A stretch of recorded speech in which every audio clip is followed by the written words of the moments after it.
বিশ্বনবী পাগলের মতো একবার হাউজে কাউসারে যাবেন, একবার সিরাতে যাবেন, একবার পুলসিরাতের দিকে, একবার হাউজে কাউসারের দিকে পাগলের মতো দৌড়াতে থাকবেন।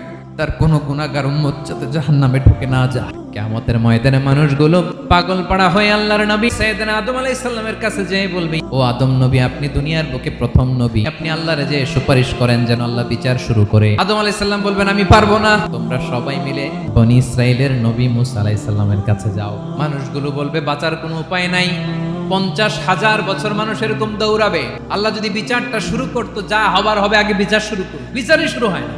লোকেরা এবার পাগলের মতো দৌড়াতে দৌড়াতে সবাই এবার যাবে মুসা আলাইহিস সালামের কাছে, যেয়ে বলবে, ইয়া নবী আল্লাহ মুসা, আপনি যে একটু সুপারিশ করেন। আল্লাহর নবী মুসা বলবেন, মাফ করো, আমিও পারবো না, তোমরা আল্লাহর নবী ঈসা আলাইহিস সালামের কাছে যাও। ঈসা আলাইহিস সালামের কাছে যাবে, যে বলবে, নবী ঈসা, আজকের এই কঠিন বিপদের দিনে আপনি আমাদের সাহায্য করেন। আল্লাহর কাছে যেয়ে বলেন যেন বিচার শুরু করে। আল্লাহর নবী ঈসা আলাইহিস সালাম বলবেন, আমিও পারবো না, আমার উম্মত খ্রিস্টানেরা আল্লাহরে বাদ দিয়ে আমি ঈসার ইবাদত করেছে, আজকে আল্লাহ অনেক রেগে আছে, আমি পারবো না। তবে একটা পরামর্শ দিতে পারি, এই কঠিন সময়ে কেউ আল্লাহর দরবারে দাঁড়িয়ে একটা টু শব্দ করার ক্ষমতা কারো নাই, একমাত্র আখিরি জামানার পয়গাম্বর বিশ্বনবী মুহাম্মদুর রাসূলুল্লাহ ছাড়া। সবাই মিলে বিশ্বনবীর কাছে যেয়ে বলবে, ইয়া রাহমাতাল লিল আলামিন, দেখেন আমাদের কি অবস্থা, কি কঠিন বিপদে আমরা আছি, দাঁড়াতে পারি না, সূর্যের আলোতে ঘেমে হয়রান, আজকে কেউ সুপারিশ করতে পারবে না। সব নবীরা অপারগতা স্বীকার করেছে, তারা বলেছে আপনি ছাড়া কেউ নাকি আল্লাহর সামনে দাঁড়াতে পারবেন না, আপনি একটু সুপারিশ করেন।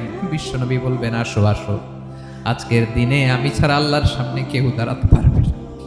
বিশ্বনবী মাকামে মাহমুদে যে আল্লাহু আকবার বলে সিজদায় লুটিয়ে পড়বেন, বিশ্বনবী এমন ভাবে অজর দ্বারায় সিজদায় লুটিয়ে পড়ে কাঁদবেন, রব্বুল আলামিনের রহমতের দরিয়ায় জোশ লেগে যাবে।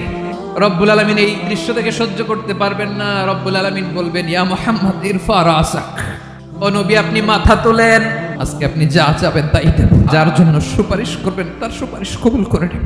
বিশ্বনবী মাথা তুলবেন, তুলে বলবেন, রব্বি হাবলি উম্মতি, আল্লাহ তুমি আমার গুনাহগার উম্মতকে বাঁচাও। এই দুনিয়ার বুকে রব্বুল আলামিন সব নবীকে একটা করে দাওয়া মুস্তাজাবা দিয়েছেন, মানে যে দোয়া করলে কবুল হয়ে যায় সাথে সাথেই। দুনিয়ার সব নবীরা ওই দোয়াটা দুনিয়ায় করে ফেলেছে।